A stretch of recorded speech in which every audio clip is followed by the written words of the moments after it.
The Denver Broncos sucked last year. It seemed like every single time they were on prime time, it was worse and worse and worse. Frankly, at some points, it was really painful to watch. I honestly think I would have got more entertainment on watching grass grow, or maybe watching paint dry. Either way, it felt like those things would have been better instead of watching the Denver Broncos try and create an offensive drive. Frankly, when your most memorable moment was a fictional starfish roasting your quarterback for throwing an interception, that goes to show how bad your season was.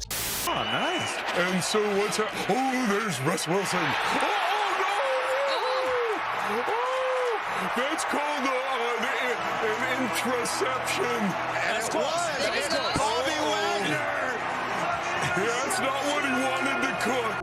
And to think, we all thought this team had finally made it out of mediocrity. In today's video, though, we're going to be talking about the Denver Broncos, what went wrong last year, and what is good going for them into the future, and what's next in their story of the NFL. Let me know if you guys want me to do this for other teams as well. With that being said, let's get into it. I guess the best starting point here is the Russell Wilson trade. The Broncos traded for Seahawks legend Russell Wilson after being stuck in quarterback purgatory since really Peyton Manning retired. And to think, that just feels like yesterday, even though frankly it was long time ago. The Broncos were seen as a quarterback away from making something in the NFL, a quarterback away from making the playoff, a good quarterback away from winning the AFC West, and frankly, a good quarterback away from maybe making it to a Super Bowl. So the Broncos jumped onto the, well, trend at the time. Trade for the veteran guy that will help you win football games and that will make your team basically turn around. We saw it when Tom Brady joined the Tampa Bay Buccaneers and he had Super Bowl success. Same thing goes when Matthew Stafford was traded for by the LA Rams and they won a Super Bowl that year with that super team. Denver sent over 2 first-round picks, a second-round pick, a 5th-round pick,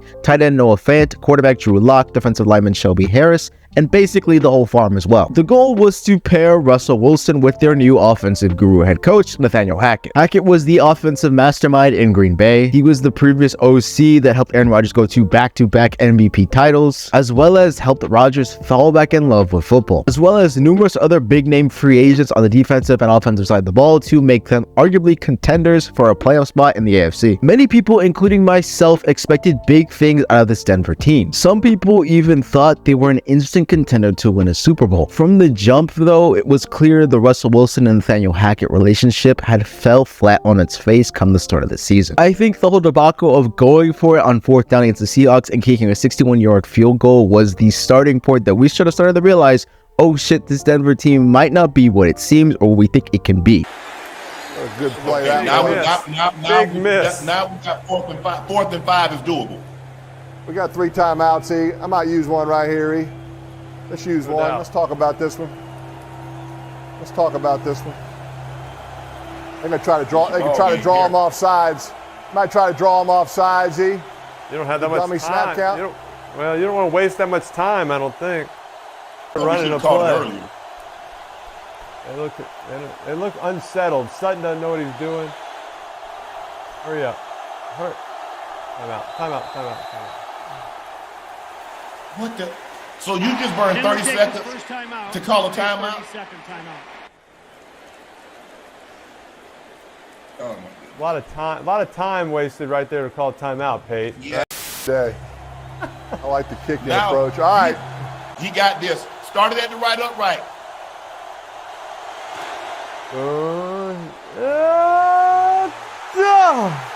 Just missed. It hit upright.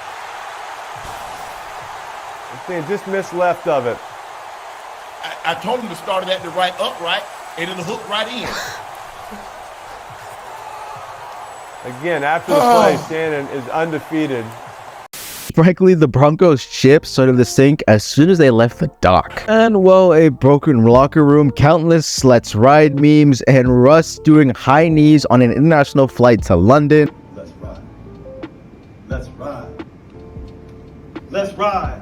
Broncos finished 5-12 and were 32nd among points scored last season. They were ranked 28th among offenses according to PFF. They were top 14 in points allowed last year. And well, I would say it was a mess of a season to say the least. But hey, at least you still had a top 10 defense according to PFF, ranked 7th. I mean, that's a consolation, right? Either way, this all meant that Nathaniel Hackett was fired the day after Christmas, making him the 5th coach since 1970 to not finish the end of his his first season. Frankly, there was a lot more question marks heading into the offseason with the Broncos. The first being, was the Russ trade a flat-out mistake by the Broncos? Or who was going to be the next head coach that would help the Broncos really bring up this sinking ship and help it stay afloat? Or the big one, will we ever see a successful Denver team again? Well, the first priority in the offseason, Denver made it clear they were sticking with Russ no matter what. And one of the first orders of actual business was getting the new head coach that was going to help Russ be successful and the Broncos be successful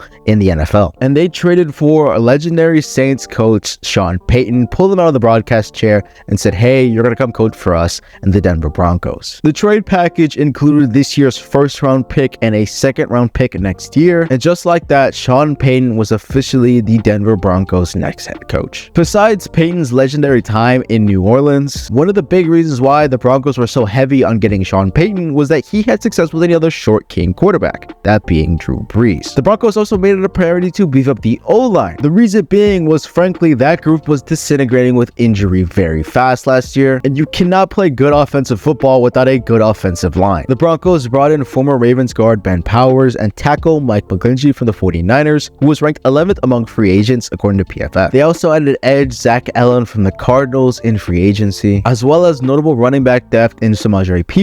who was formerly of the Cincinnati Bengals, and frankly filled in beautifully when Joe Mixon would go down with injury or couldn't suit up during games, as well as re-signing linebacker Alex Singleton and safety Kareem Jackson. When it came to the draft, the Broncos had a fairly decent draft class, with their first pick in the draft being in the second round was wide receiver Marvin Mims out of Oklahoma. Mims was graded as a early second round pick, and many thought he would be the first wide receiver taken off the board in the second round. And I love this acquisition of Mims to be that number 3 wide receiver behind Courtland Sutton and Jerry Jeudy. Another notable draft pick was linebacker Drew Sanders out of Arkansas. Sanders at one point was graded as a first round pick, and many thought he was going to go in the first 32 of the NFL draft. He will shore up their pass rush, their coverage, and I really like him as an edge rusher. The Broncos also added more help in the secondary, which is already stacked, and some O-line help as well later in the draft. So you're probably asking yourself, what does this all mean for next year? For one, the acquisition of Sean Payton means I have my doubts that Payton will have a locker room like Nathaniel Hackett had. I don't think we're going to see offensive linemen yelling at Russell Wilson on the sideline, fights brewing down on the Broncos sidelines, and I don't think Patrick Starr is going to be roasting Russell Wilson again anytime soon, let's be honest here. As well as come next year, we're going to see what a healthy Russ can do with a more simplistic offense. Many pointed that Nathaniel Hackett's system was way too complicated on offense for Russ to handle. There were a lot of niches and niches that Russ really couldn't adjust to, and frankly, it was one of the reasons why the offense fell flat on its face. Like I mentioned before, you beefed up your own line, so when the plague of offensive lineman injuries that happened last year that frankly might not happen again,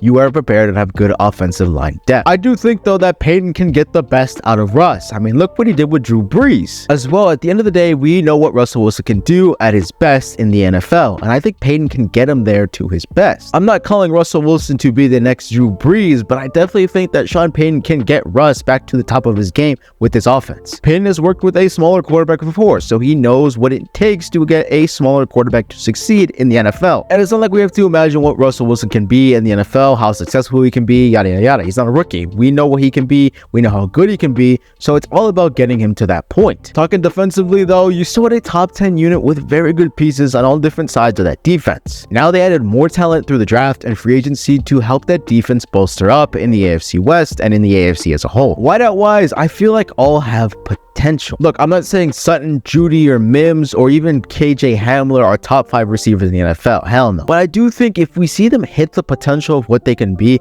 especially Jerry Jeudy, I think they could be a formidable force in the NFL. Almost like a poor man's Cincinnati Bengals team with Jamar Chase, T. Higgins, and Tyler Boyd. Look, is there a possibility all these guys could be better than those guys? Absolutely. But that's not reality. T. Higgins, Courtland Sutton are nowhere near the same. Jamar Chase and Jerry Jeudy are nowhere near the same. Tyler Boyd and KJ Hamler, even Marvin Mims are nowhere near the same. The potential is to get there and better, but I definitely do think they have to hit that potential to be good or be better than they were last year in the NFL. I as well feel like the Broncos did a lot better in the running back room. Numerous times last year, we saw them bring up practice squad guys, Latavius Murray, Mike Boone, and numerous other backs when Javonte Williams went down with his injury. Now you get a very solid guy in S.H.T. who has shown when he's the lead back, when Mixon went down, he can deliver in the biggest of moments. And you get Javonte Williams back early when he is healthy, he's arguably one of the best backs in the league. He's Damian Pierce times 5 times 10. He is electric. So I really hope we get to see him fully healthy soon. All in all, the Broncos do not have the easiest schedule in the NFL by any means. And predicting their record would arguably be stupid because they face some fairly high power competition this season. So when it comes to what I think will happen next year, I definitely do think they will have more success compared to last year. I mean, you can't get lower than 5-12, let's be honest here. Well, actually you can, but I don't think the Broncos will get any lower than that. In terms of the best solution, I think the Broncos could make the playoffs through the wild card. But realistically, I think they might be in the hunt for most of the season, or at least down the stretch. I'm not saying there's a guaranteed spot for the Broncos with their name on it come next year, no way. But I definitely think with these acquisitions so far, they're definitely set to improve in terms of last year's standards. Like I said, I think Peyton could get the best out of Russ, which is exactly what you need. Top 10 defense, very good pieces on offense. I didn't even talk about Greg Dulcich yet, who I think is a very good young tight end. More offensive line depth and more offensive line starters who were better than the last, to be honest. All in all, like I said, this Broncos team might be in the hunt for a playoff spot. If they make the playoffs, great. If they don't, they don't. But I definitely think it's an improvement come next year. With that being said though, how do you feel about this Broncos squad heading into the next year, Broncos fans? And let me know how you guys felt about watching the Broncos last year, and how do you think they can get better? What's something I haven't mentioned before. With that being said though, I am Josh from S.H.T Sports, and I will see you guys in the next video. Peace, guys.